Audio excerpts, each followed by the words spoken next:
안녕하세요. 베이비 사이언스 뱃사TV의 뱃사입니다. 아이를 키우는 부모님이라면 영어라는 것에 대해서 한 번쯤은 고민을 해보셨을 거예요. 저처럼 관심이 전혀 없다가 주변에서 뭐라고 하니까 궁금해진 경우도 있고, 어렸을 때가 영어 습득의 황금기라는 말에 혹하신 분들도 있고, 극성 부모 되기 싫어서 혹은 조기 교육의 부작용에 대해서 듣고 아이의 눈을 돌려버리신 분들도 계실 거예요. 저는 아이에게 꼭 영어를 경험시켜줘야 된다고 생각하진 않습니다. 100% 선택사항이죠. 이게 너무 조기 교육인 것 같거나 내가 그럴 만한 여력이 안 된다거나 혹은 그냥 감정적으로 싫다거나 한다면 꼭 내가 부담을 느끼면서까지 영어 노출을 고민할 필요는 없다고 생각해요. 내가 아이에게 줄 수 있는 것은 그보다 훨씬 더 많이 있으니까요. 하지만 저는 누구나 올바른 지식을 바탕으로 각자 상황에 맞게 합리적인 의사결정을 내릴 수 있어야 한다고 생각합니다. 이거 하면 큰일 난다. 혹은 안 하면 큰일 난다. 이렇게 누군가가 맥락도 없이 이분법적으로 정해준 것에 따라 떠밀리듯이 결정하기보다요. 제가 컨텐츠를 만들고 책을 쓰면서 이 아이들에게 외국어 노출하는 문제에 대해서 한국어로도 영어로도 조사를 많이 했는데요. 이렇게 각자 언어로 조사한 결과는 굉장히 달랐습니다. 한국어로는 주로 의료계 종사자분들 위주로 어릴 때 조기 교육을 하는 것은 좋지 않다. 그리고 조금 더 큰 아이들 대상으로는 파닉스니 문법이니 원서 읽기니 하는 엄청난 양의 학습 컨텐츠들이 쏟아져 나왔고요. 영어로 조사했을 때에는 조금 더 언어적이고 본질적인 부분에 대한 자료들을 찾을 수 있었어요. 언어 습득에 대한 언어학자들, 언어치료사들, 이중언어 학자들의 연구 결과들, 그리고 다양한 언어를 접하고 사회적으로 습득하는 과정에서 아이들의 뇌에 어떤 일이 일어나는지에 대한 지식들을 얻을 수 있었습니다. 한국이 외국보다 뭐가 뒤떨어져서 이렇게 된 걸까요? 아닙니다. 사회마다 담론이 다른 이유는 문화적인 맥락이 다르기 때문이죠. 한국 사회가 이때까지 경험해온 학습 위주의 영어 교육, 조기 교육의 부작용, 부모님들의 과도한 사교육 욕심에 희생당한 아이들, 단일 언어와 단일 민족이라는 어떤 신화, 이런 맥락 속에서 우리는 외국어에 대해서 이야기를 하고 있는 거고요. 이중언어, 삼중언어, 사중언어가 그냥 일상인 이 세계의 많은 나라들에서는 외국어는 그냥 하나의 언어일 뿐이라는 전제를 가지고 이야기하고 있는 것 뿐이라고 생각해요. 저는 좀 답답해졌습니다. 우리끼리 이렇게 좁은 우물 안에서 한정된 전제에 갇혀서 서로 왈가왈부하고 있는 모습이요. 영어를 어릴 때 하면 큰일 난다. 늦게 하면 망한다. 원어민 같은 발음이 어쩌고, 파닉스, 그래머, 이런 극단적인 이야기들은 2000년대에 이미 끝났어야 할 이야기라고 생각해요. 앞서 말씀드린 것처럼 한국만의 특수한 맥락 속에서 계속해서 재생산되고 있는 낡은 이야기들이고요.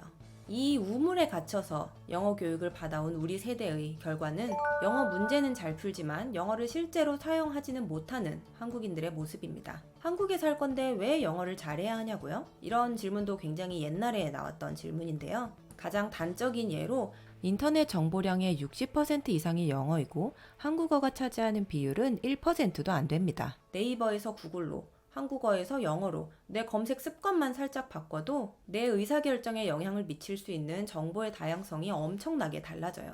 영어로 세계와 소통이 가능해서 생기는 무궁무진한 기회나 사고의 확장, 이런 거는 말할 필요도 없고요. 2020년대를 살아가는 우리, 그리고 우리 아이들에게는 새로운 프레임이 필요합니다. 아주 본질적인 핵심을 손에 쥐고 시야를 밖으로 넓혀야 해요.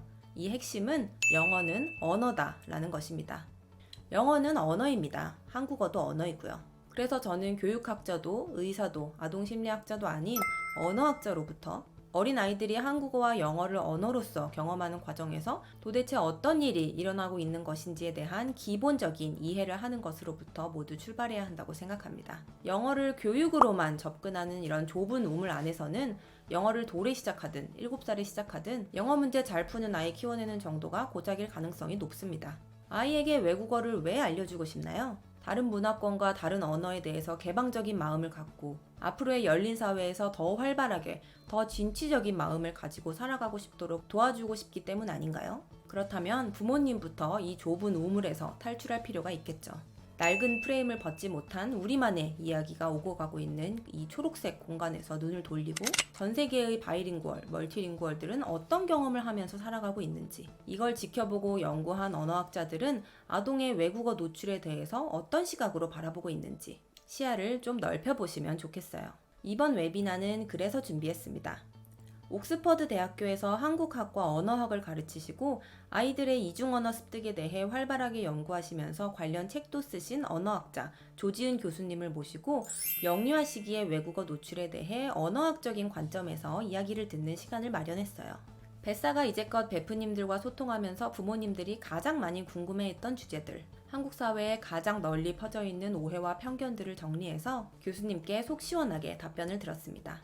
영어를 언어로서 대할 수 있도록, 그리고 아이의 언어 경험을 정말로 존중해 줄 수 있도록 부모님의 기본 태도부터 바로잡아주는 어디서도 들을 수 없었던 고급 지식을 만나시게 될 거라고 자부해요. 저희가 사전에 이렇게 질문을 좀 준비하긴 했지만 질문에 대한 답변뿐 아니라 전반적인 아이의 평생 동안의 외국어 경험에 대한 든든한 방향성을 잘 잡아주셔서 정말 많은 부모님들께 큰 도움이 될 거라고 생각해요. 일단 쓸데없는 아이 영어 학원비에 지출할 돈이 벌써부터 굳은 것만 같은 굉장히 홀가분한 느낌을 받으실 수 있을 거고요. 저의 경우에는 기존에 뱃사 육아 바이링구얼 책을 내고 독자분들의 반응을 보면서 고민했던 지점들에 대해 아주 좋은 해답을 얻어서 굉장히 좋았어요.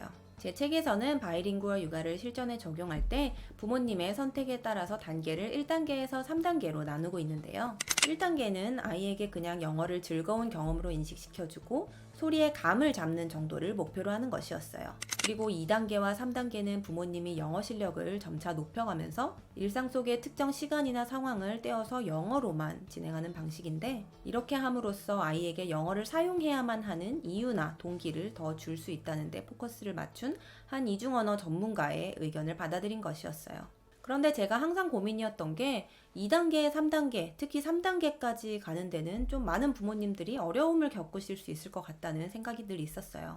반면에 1단계만 하면 그렇게 효과가 없지 않을까 하고 걱정하시는 부모님들도 계실 것 같았고요. 그런데 교수님께서 이번 웨비나에서 이 1단계와 2, 3단계 가운데 한 1.5단계 정도 되는 새로운 방향성을 제시해 주셨어요. 부모님들이 충분히 각자 상황에 맞게 다양하게 시도해 보실 수 있고 효과도 충분히 있을 것 같은 좋은 방향성이었죠. 교수님의 철학과 소신 그리고 전문 지식이 담긴 이 방향성을 듣고 더 다양하고 좋은 바이링구얼 육아의 모습을 부모님들께 소개해 드릴 수 있을 것 같다는 생각에 굉장히 기뻤어요. 이번 웨비나는 11월 15일 밤 10시에 오픈될 예정이고요. 카카오톡에서 뱃사TV를 검색하셔서 친구 추가하시면 구매하실 수 있습니다.